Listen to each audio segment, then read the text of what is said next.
dan mengikuti materi khutbah yang akan kami sampaikan di siang hari ini. Hadirin rahimakumullah, pada hari ini kami sampaikan materi terkait dengan pemahaman Islam, khususnya terkait dengan masalah toleransi dan radikal. Karena selama ini telah menjadi sebuah sorotan bahwa seakan-akan umat Islam tidak bisa bertoleransi. Apalagi sebentar lagi sudah menjelang hari bulan Desember. Itu banyak sekali tuntutan-tuntutan. Lalu bagaimana Islam menjelaskan itu? Maka pada hari ini kami sampaikan hal-hal yang bisa menjawab semua itu. Hadirin rahimakumullah, sebenarnya Islam tidak perlu diajari untuk toleransi. Karena apa? Karena ajaran Islam itu sudah toleransi. Sebagai contoh, ketika kita sholat harus berdiri. Tidak bisa berdiri, boleh duduk. Tidak bisa duduk, boleh berbaring. Ini toleransi. Kita dalam bepergian, puasa dalam bepergian, boleh tidak puasa. Ini toleransi.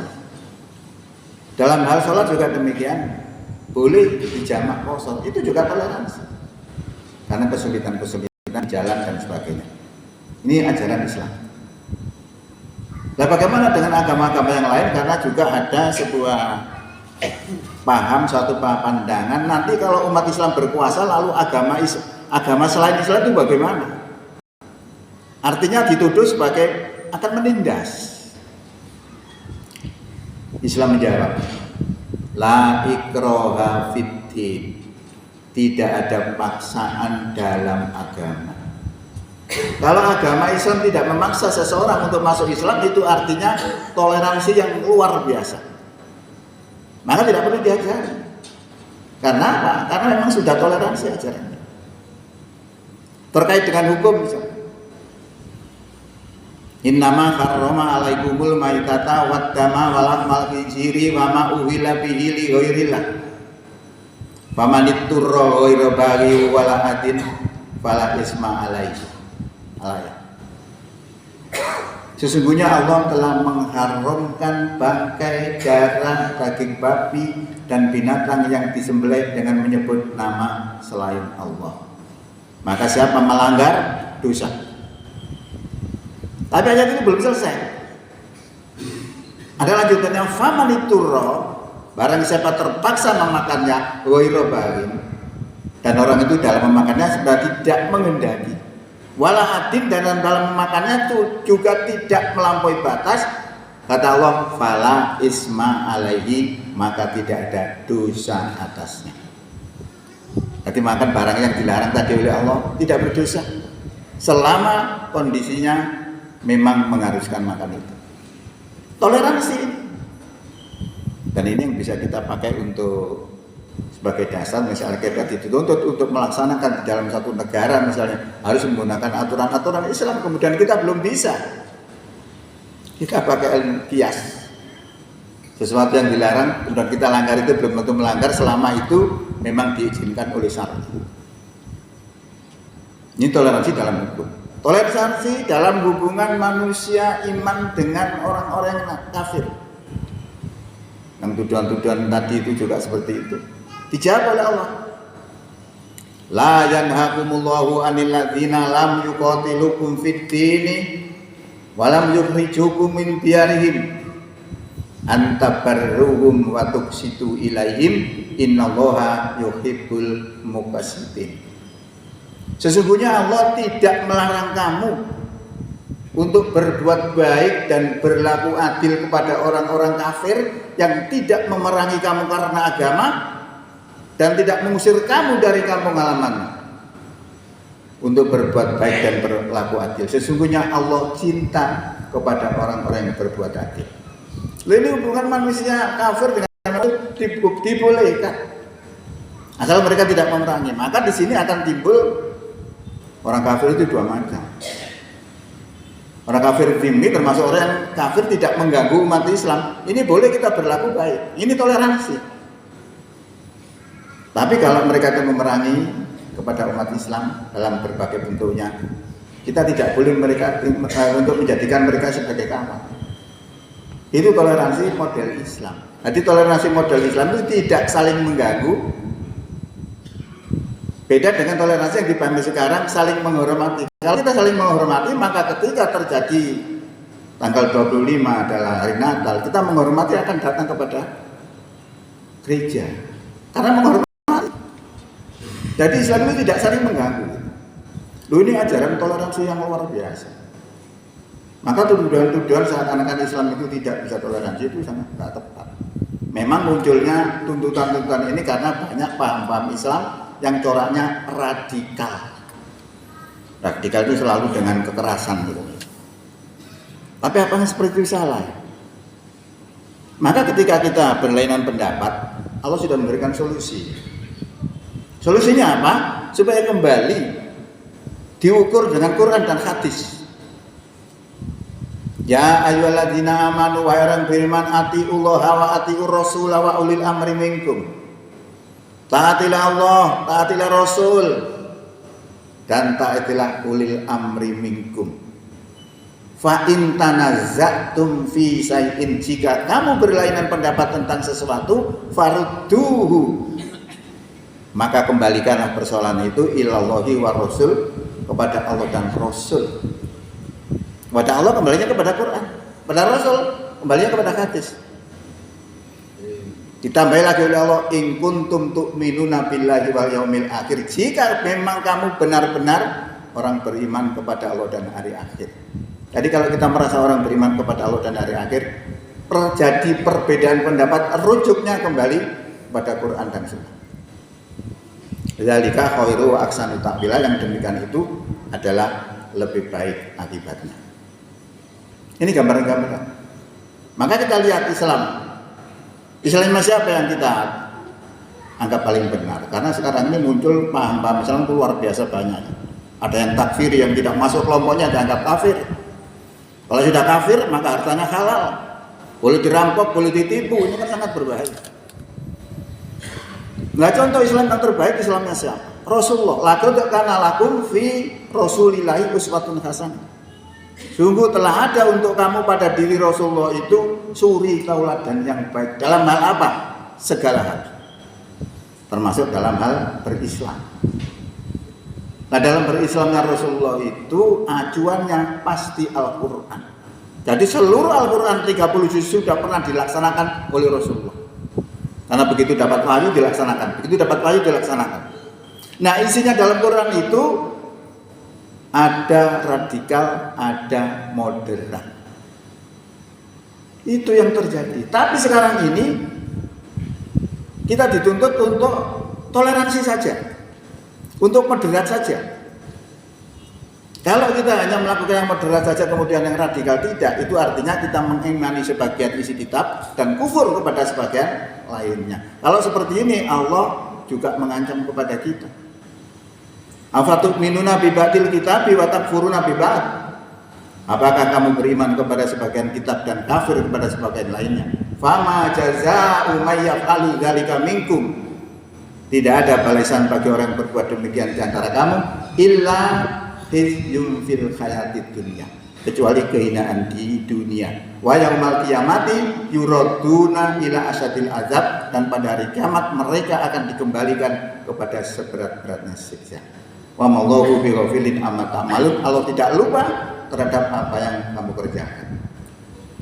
Ini konsekuensi kita. Berarti kita tidak boleh membuang isi kitab yang lain. Harus kita terima. Nah, ini dibutuhkan ilmu juga. Ketika kita melaksanakan ayat-ayat yang berhadapan dengan bahaya, bagaimana kita mengatasi? Mengatasinya pakai ilmu tadi itu. Yang namanya hukum yang dilarang untuk dimakan tapi boleh dimakan karena keterpaksaan. Nah, oleh karena itu kita lihat salah satu contoh bentuk daripada ayat-ayat yang radikal. Ya ayuhan nabi, hai nabi, harridil mu'minina alal kitab. Kobarkan semangat orang beriman untuk berperang. Ini diperintahkan Allah kok kepada nabi. Disuruh mengobarkan orang beriman untuk berperang. Ini ayat radikal. Terus dibuang, tidak boleh. Maka kita harus pahami kenapa muncul ayat-ayat yang coraknya radikal. Itu semua sebenarnya adalah sebagai solutif terhadap gerakan Islam, dakwah Islam yang mendakwakan Islam itu kemudian diganggu, turun ayat-ayat coraknya radikal itu. Sebenarnya kalau nggak ada gangguan, nggak ada ayat radikal itu. Karena tujuan Islam adalah kedamaian, keselamatan dunia, keselamatan akhirat. Tapi dalam mendakwakan itu ada gangguan-gangguan, maka Allah turunkan ayat-ayat yang coraknya radikal. Maka ayat-ayat yang coraknya radikal itu ayat yang mengandung sebab, ayat yang mengandung ilat. Nah, maka boleh dikatakan sebagai ayat-ayat yang khos, ayat khusus. Nah, ini termasuk orang-orang yang melakukan kekerasan itu juga tidak paham bahwa ayat itu bukan tujuan. Itu sebagai alternatif, sebagai solusi terhadap permasalahan yang dihadapi oleh umat Islam. Karena itu dianggap sebuah perintah, dan berangkat. Karena dia berangkat untuk melakukan satu kekerasan, tapi tengah jalan tidak pernah menang. Ya karena dia tidak paham, karena itu ada syarat-syarat lain. Syarat-syarat lain misalnya kualitasnya kayak apa, jumlahnya berapa. Kalau di dalam Quran disebutkan jumlahnya itu 1 banding 10, itu kalau ideal. Kalau tidak ideal 1 banding 2. Kalau kita punya umat Islam cuma 100 kemudian akan melawan 1 juta, wes pasti kalahnya. Makanya ketika Rasulullah berada di Mekah sudah diganggu, Allah tidak turunkan ayat perang. Justru yang turunkan apa? Iqra bismi rabbikal ladzi khalaq. Khalaqal insana min 'alaq. Justru itu tidak Al-Fatihah yang diturunkan. Karena apa? Saat itu belum memenuhi persyaratan untuk melakukan satu kekerasan. Nah, kemampuan kepandaian ini yang dibutuhkan sekarang ini. Sehingga yang pertanyaannya adalah kapan kita terapkan radikal, kapan kita terapkan moderat. Kalau tidak tahu itu pasti akan menyembunyikan ayat. Pasti akan memilih-milih ayat. Padahal dua pekerjaan itu diancam oleh Allah SWT. Nah, oleh karena itu bagi kita penting untuk memahami Islam yang dengan sekarang ini sudah merebak tuntutan-tuntutan untuk melakukan moderat. Sebenarnya tidak ada masalah. Tapi kalau kita hanya letterlek melakukan moderat saja, kita pasti melakukan satu kesalahan. Oleh karena itu dipahami kapan kita bisa melaksanakan radikal, kapan kita bisa melaksanakan moderat itu. Itu yang paling penting lah. Rahasianya supaya kita ngerti itu ada di Quran versi nuzul. Quran versi nuzul itu kayak apa? Quran versi nuzul itu Quran yang turunnya dari Iqra sampai surat 5 ayat 3 selama 22 tahun lebih. Yang diakhiri dengan Al-yauma akmaltu lakum dinakum wa atmamtu alaikum nikmati wa raditu lakumul Islam madinah. Itu ayat terakhir dari Quran versi nuzul. Saya katakan Quran versi nuzul, Quran ini turunnya tidak urut. Makanya kalau kita belajar tafsir walaupun tidak urut itu tidak masalah sebenarnya. Sesuai dengan kebutuhan. Tapi yang kita lihat Quran sekarang kan tertulis dari Fatihah sampai Nas. Tidak sama kan? Maka kalau kita memperingati nuzul Quran itu Quran yang mana? Ini juga sebuah pertanyaan. Maka kalau menurut Ibnu Abbas, Quran itu sebenarnya turun sekaligus 30 juz. Yang isinya seperti yang kita pegang itu. Nah, itu yang diturunkan kepada Nabi Muhammad, tapi tidak dari Fatihah, tapi dari Iqra. Kenapa turunkan Iqra? Saat itu orang-orang Arab itu sedang memahami bahwa Tuhan itu 3, Lata, Uzza, dan Manata. Dikonter dengan Quran yang menjelaskan bahwa Quran itu menjelaskan bahwa Allah itu pencipta manusia. Ya, itu dijelaskan semua. Jadi mengkonter kondisi yang ada. Nah sekarang ini sama. Kalau kita tidak mampu untuk menjawab persoalan-persoalan itu selamanya tetap akan gagal. Kita di dalam perjuangan Indonesia ini umat Islam tidak pernah sukses sebelum merdeka sampai sekarang. Mulai zaman Kartosuwiryo sampai sekarang, tidak pernah umat Islam itu pegang tampuk kekuasaan menggunakan atur tidak pernah. Karena tidak pernah menang. Nah, kenapa yang dilakukan itu tidak seperti Quran versi nuzul? Lah itu contoh yang dibawa oleh Rasulullah bagaimana menerapkan Islam itu seperti itu. Tadi tidak harus dari Fatihah urut, tidak. Sesuai dengan kondisi, ketika itu tepat, insya Allah sukses. Saya kira itu yang bisa saya sampaikan. Barakallahu li wa lakum fil Qur'anil azim wa nafa'ani wa iyyakum bima fihi minal ayati wa dzikril hakim. Wa taqabbala minni wa minkum tilawatahu innahu was-sami'ul 'alim.